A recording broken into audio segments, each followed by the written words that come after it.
So yesterday, me and Tristan were chilling, having coffee, eating watermelon, smoking cigars, B&Gs. All of a sudden, one of the girls Tristan's seeing calls him up and says, "I got a problem, I need you here now. A guy is attacking my car." So me and Tristan look at each other and go, okay. So we jump in our cars. He jumped in the Aston, I jump in the Lambo. She sent her location. It's only about a mile and a half away. So we start burning down the road. And the reason I'm telling you this story is because actually one of the few times in my life I felt sorry for someone. I don't usually feel sorry for people. I'm very much like, you know, the life you live is your own responsibility, and where you end up in life is your own fault. And to a degree, yeah, people are born with shit hands. Obviously, if you're born in Yemen, you know, into like a sheep herding family, you're never going to be a fucking tech billionaire or whatever. But I'm just saying, in general, in the Western world, I'm not much one for sympathy. But I ended up feeling sorry for this guy. So long story short, what happened was the girl who called Tristan had cut him up. So it was her fault. She made the traffic violation. And the guy got so pissed off, road rage, got out of his car and started slamming on the thing of her, on the boot of her car. So anyway, so when me and Tristan roll up, Aston Lambo, obviously everyone stares because of the noise, because of the cars they are. We pull up right next to the car. The dude's still like screaming kind of at her, and then he turns and sees these two cars. He's like, well, that's a bit weird. Me and T get out and start walking over, and he shits himself and tries to run away. So Tristan goes over and grabs him and goes, "What the fuck you doing?" And roughs him up a bit. Anyway, while he's doing that, I was with Tristan and I realized Tristan had it completely under control. The guy was no match for Tristan anyway. Tristan's like 120 kilo now. So I was like, well, Tristan had him up off the ground and everything. So I asked the girl what happened. The girl was like, "Oh, well, I was driving and I pulled out on him and it was an accident and he went psycho." And I went over to Tristan. I said, "Okay, just let him go." Tristan goes, "Let him go?" I said, "Yeah, let him go."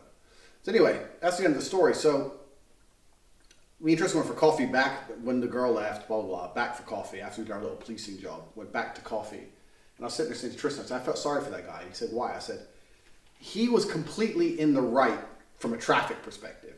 He says, "You have to understand, this dude's driving down the road. Some bitch who's 10 out of 10, hotter than he will ever get in his life, pulls out directly in front of him in a Porsche Cayenne. My guy has an old Citroen worth about 4,000. This girl's driving, and this is in Romania. This is where the average wage is about 500 euro a month. This girl's driving a 95,000 euro car.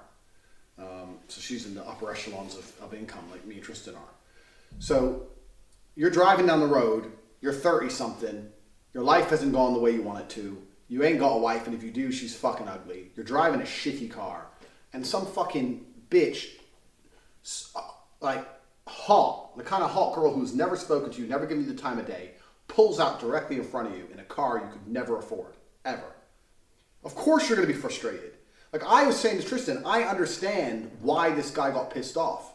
Obviously you're going to be like, fucking, and you know, it could have just been a bad day, and things could be adding up, and eventually, because of traffic, because she couldn't escape, he gets out, starts hitting on her car, saying, "You stupid bitch, you pulled out, you broke the rules of the road, da da da." But really his frustration's not that she pulled out, his frustration's at life.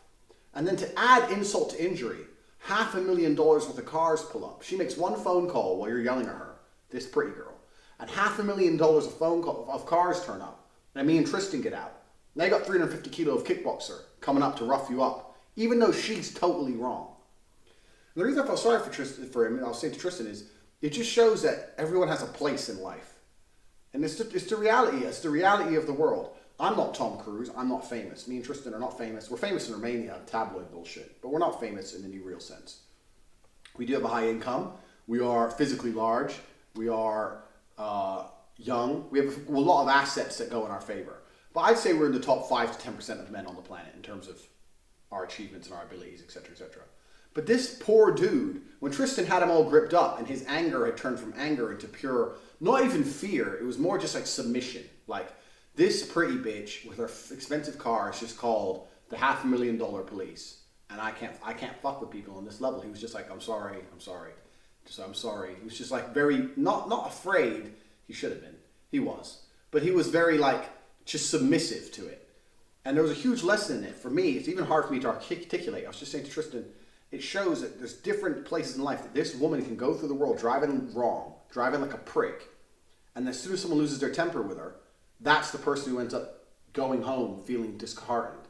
And I'm telling you, man, that's suicide shit. That's the kind of shit that's just the final nail in the coffin. When you go home, you park your shit car, you go into your shit house, you look around at your shit life, and you think, who the fuck is this girl can just pull out on me anytime she wants and call these two kickboxers and just Lambo in this ass to come and rough me up. I wasn't even in the wrong in the first place. Maybe I shouldn't have yelled at her car, but she shouldn't have pulled out on me. And this is why when people say to me, Tate, you're obsessed with money. I say, no, I'm obsessed with not being in that position. I'm never going to let me live my only one life on this planet and waste my years of consciousness in that position. I don't want to be the guy who's 37, driving a fucking shitty Citroen, who gets pulled out on a girl who's too hot for me, driving a car I can never afford, who can call fucking dudes, psycho kickboxers with fucking Lambos and Astons to turn up and bust me up. I'm never going to be that guy. I'm never going to accept that submissive position. And that's why I say when I talk about money and achievement and training and all these things, how important they are, because if you don't find those things important, well, then you're just accepting your place lower down. And I don't think anyone should have to live that way. I genuinely felt sorry for that.